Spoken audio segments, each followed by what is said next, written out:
Alright, this is a quick short video just to talk about the assignment task. We've discussed it in class, but I just want to go over things again and make sure everyone's clear on all the details, and so you can refer back to this video in the future.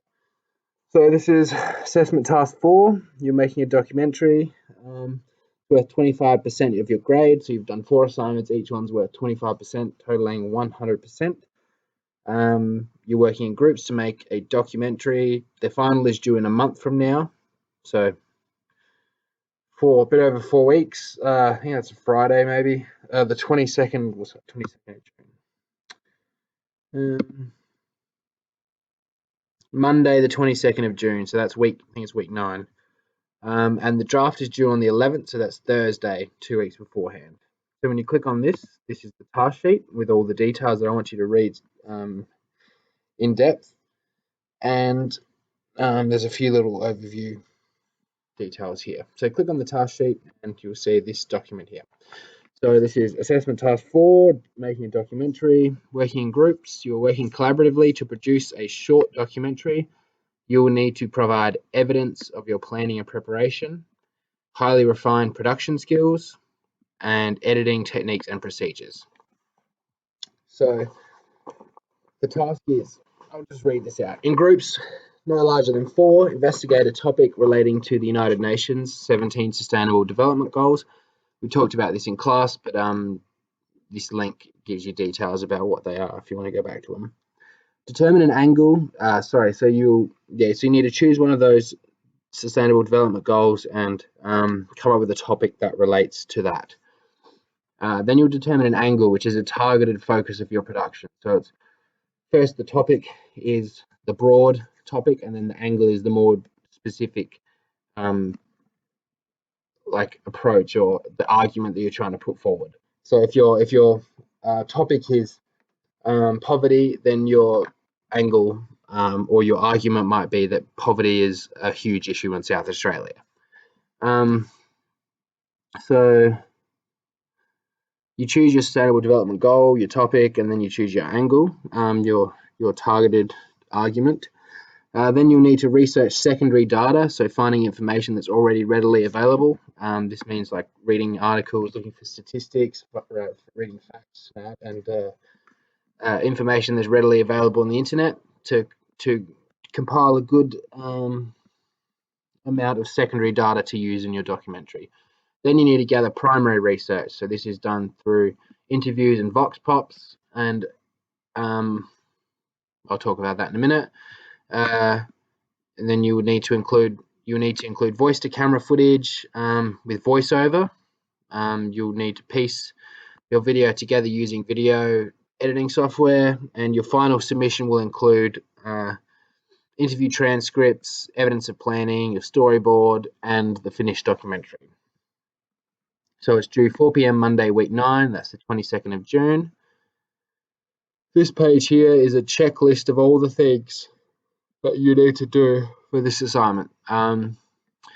So for the planning section, each student will submit a planning document. So each student will supply a document that addresses all of these things.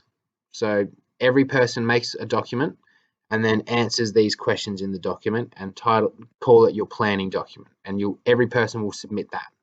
And that includes evidence. So that includes discussion of what your topic is, what your angle is. So these first 3 ones are about your angle and your topic and what the focus of the investigation is. And then this one's a list of the production role, so a list of what each group member is doing in the group.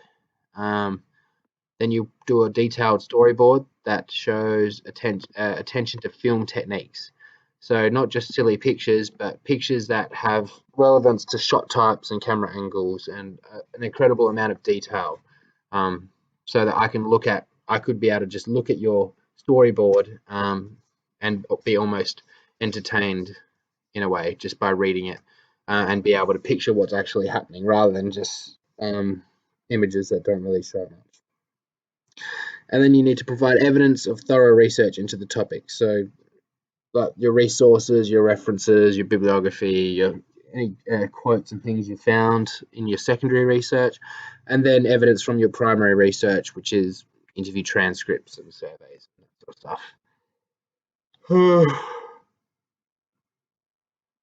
So you need to, then for your production, you need to make sure you include these things. So it's a minimum of 5 minutes. It can be as long as you want, as long as it's not just a long waffly thing. You have to make sure it's refined, but it has to be a minimum of 5 minutes. So you need a voice to camera, introduction or conclusion.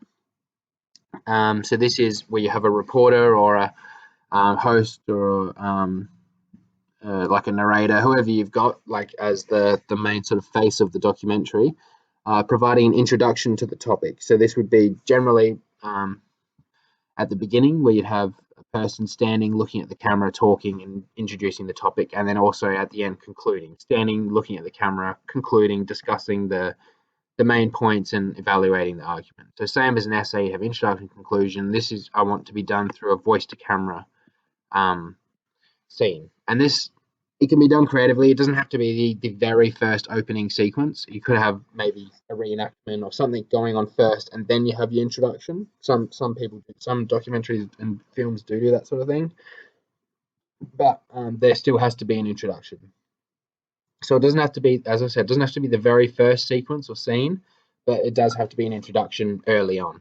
And same with the conclusion. It doesn't have to be the very last scene, but it has to be one of the final scenes where you have someone summarizing the documentary.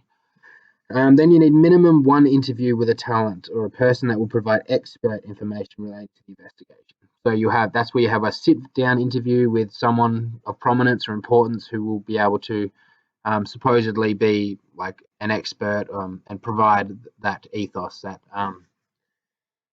argument of credibility. So information that you're getting from that person is of importance. And then you need minimum one establishing shot, action footage of a scene or location relevant to the investigation with voiceover. So that means a scene. Say we're talking about homelessness. I've used this example. Say we're talking about homelessness, and you had you've got footage of interviews where you're talking to, you're sitting down talking to someone. You've got other sort of footage where you're like interviewing people, and you've got voice to camera with people talking. But what you might also have is footage of, just a car driving along a street, and as that car drives along the street, it's filming out the window and it's panning along the footpath. And on the footpath, you just see a whole heap of homeless people laying on the ground. And that footage could be played in slow motion for 30 seconds or something, and you just see the street, just this car just going down this street, just going past all these homeless people on the ground. And that footage could be used, and then you would have voiceover over top of that, and where you would have the reporter or the narrator reading some of this stuff, the data and the facts and statistics and information that they gathered from their secondary research in the voiceover. So you would be panning and filming along the street of these homeless people, and then you would be giving statistics over top saying, in South Australia, 1 in every 4 people are homeless, blah, blah, blah, blah. This is due to blah, blah, blah, blah. Like that's where you give that data. So through the voiceover, and you're showing a scene or a location or an event that's relevant to your story. So you need minimum 1 of those type of shots. Minimum 1 vox pop. Vox pop is a Latin word. It means voice of the people, and this is typically like a street interview where you'd see someone stopping people on the road and interviewing just random people, asking them the same question to get sort of a broad spectrum of answers from different people. And I've said that if this doesn't 100% match your documentary, we can find a few ways to talk about maybe making it a bit more suitable, but there has to be that sort of element of it. So you're interviewing experts up here, and then you're interviewing everyday people here. And then finally, there needs to be 1 reenactment scene. So they're the requirements of the production. Then in the post-production, these are the requirements. So there has to be voiceover, has to be relevant music and soundtrack, suitable transitions, has to be opening and closing credits. It doesn't have to be the black screen with the rolling credits, but there does have to be credits included, and a title sequence. So a title, has to be included as well. Submission, your planning document. Everyone submits planning document, storyboard, finished production.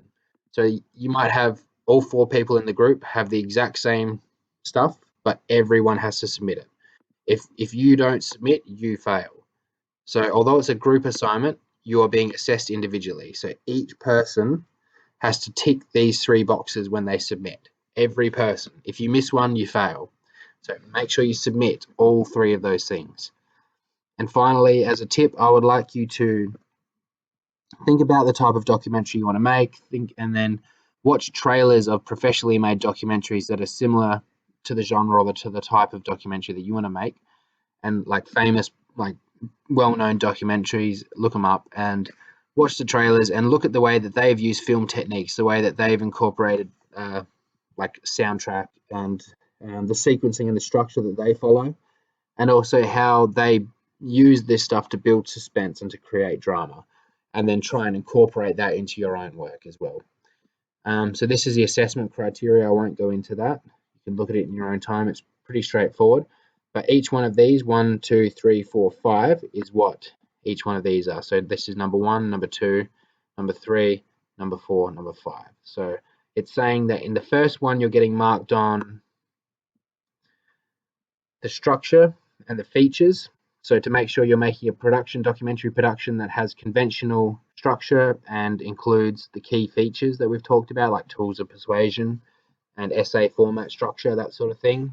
The second one you're getting marked on is how detailed your storyboard is. Does it talk about cinematic techniques?